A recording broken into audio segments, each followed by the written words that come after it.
Aloha! I'm Heather of Making Waves Web Solutions, and today I wanted to show you just another tool within Adobe Color that you can use. So I'm on Adobe Color right now, and I'm going to come over to Accessibility Tools here, and under the contrast checker, we can click this caret and click on Colorblind Safe. And if we come over to Colorblind Safe, now it just gave me whatever color palette that it defaulted to here. And this particular color palette happens to be really terrible for people with these particular types of color blindness. I am not going to try to pronounce them. I'm generally fairly decent with scientific names, but these are not ones that I know, so I will not even try. But we want our websites to be as accessible as possible for everyone, including people who have color blindness. Now, with this particular color palette, we can see these minus signs mean that there are some issues for people who have color blindness. They're not going to be able to tell these colors apart. And each of these simulators shows you what someone with this particular type of color blindness would see when they're looking at the colors within this particular palette. And you can see someone with color blindness is not seeing any of these different colors here. And that's not going to be very helpful or very convenient for them. So we can always kind of move these colors and change our palette a little bit. And you can see how that changes what people with different types of color blindness see. So I find this tool just really fascinating and interesting. And I think that it's a great one to use just to, if nothing else, just to play with and to see what you can do as far as building up accessibility for your website and making it more usable and useful for people with different types of color blindness. Now, again, right now I am just playing.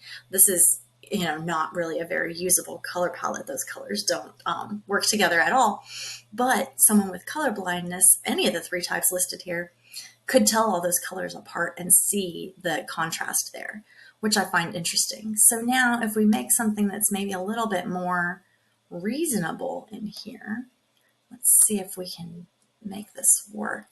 Make something that might be similar to the making waves colors here. I'm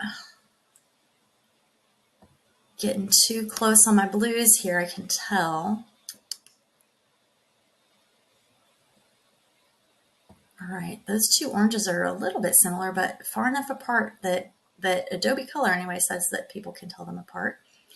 And it looks like if I take this color and make it just a little more green, maybe?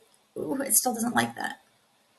And you can see this is just a little bit of an experiment that you can play with and work with and see what looks good and what doesn't. And it's probably going to be a little difficult to get it to be perfect because you've got to have some pretty good contrast for people with color blindness to be able to actually see the difference in your colors. And even here you can see that these blues look purple and that there isn't a ton of contrast between them. And these blues all look kind of turquoisey. So it's really an interesting thing and just a fun thing to play with and see what someone with a certain type of color blindness might see. But super useful for keeping your website more accessible to people with different types of color blindness. So I hope that's helpful. I hope you can use this when picking out color palettes for your website and any other media as well. So enjoy that, have fun with it. It is a free tool from Adobe. So thanks for watching.